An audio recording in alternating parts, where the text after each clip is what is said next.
Hey guys, so in today's video I'm going to be doing a book review of The Real Town Murders by Adam Roberts, and I received this book from Goodreads. I won it in a giveaway and I'm really happy I did because I really enjoyed it. And I actually kind of forgot this was coming because I got an email from Goodreads saying I'd won this book like way back in October, like before the birth of my son, and then I didn't receive it until like a couple of weeks after I came back out of hospital.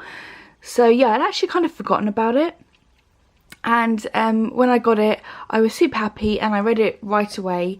And yeah, I was kind of pleasantly surprised because normally I read like thriller, crime books, sometimes fantasy, but this is a sci-fi book and I don't read a lot of sci-fi, so I wasn't sure how I was going to feel about it.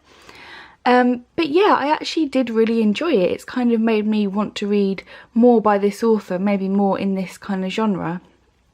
So this book is set in a futuristic Britain, and it's in the world, it's a world where everything's kind of taken over by technology, and everybody, you know, a lot of people are plugged into something called the Shine, which is kind of like this big virtual reality world. So not many people are actually living in the real world, in reality. They're kind of shut away in their homes, plugged into this Shine. And in the real world, most things are run by robots or AI systems. So I found that really interesting. I thought it was a really interesting concept, and actually I didn't feel like it was that unrealistic.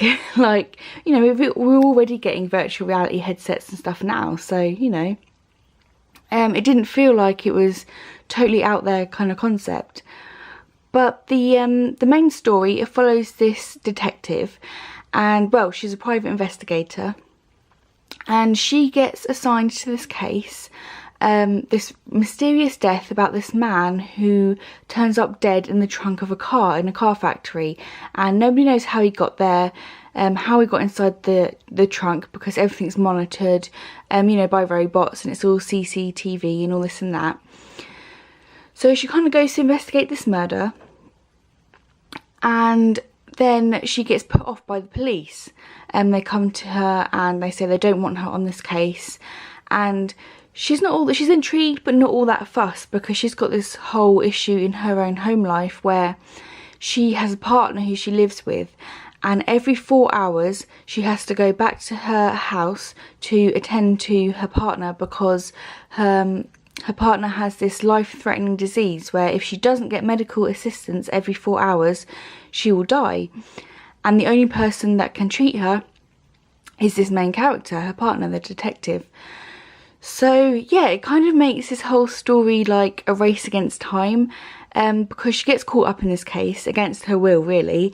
And yeah, it's kind of like a big whodunit kind of case. How did this guy die? Why there's this big conspiracy around the whole thing, and she's kind of trying to figure out all these pieces and trying to put everything together, but at the same time she's desperately trying to just get back to her house and back to her partner so that she can save her life, so their partner doesn't die. So yeah, it's a very quick paced book. It's not a huge book. I got through it fairly quickly, but yeah, the story is very fast paced. I like the characters. I thought it was a really interesting idea. I think my only one complaint would be that I wish the book was actually slightly bigger. I wish there was more information, slightly more world building, and slightly more information about the Shine and how the technology was built up, and I don't know, just a little bit more about the virtual reality world in this book. But other than that, yeah, I was really impressed. I really enjoyed it. And that's pretty much all I have to say, I think. So yeah, I'll definitely read more by this author. I enjoyed his writing.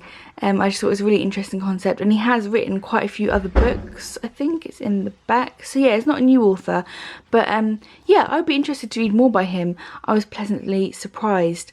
If you want a little bit more information, I did do a written review on Goodreads. You can find me on there. Just Rosie Vince. So yeah, that's pretty much all I have to say. Overall, impressed. Would read more of his works. found this book really interesting. So yeah, if you have any questions, then please leave them down below. And as always, until next time, bye guys.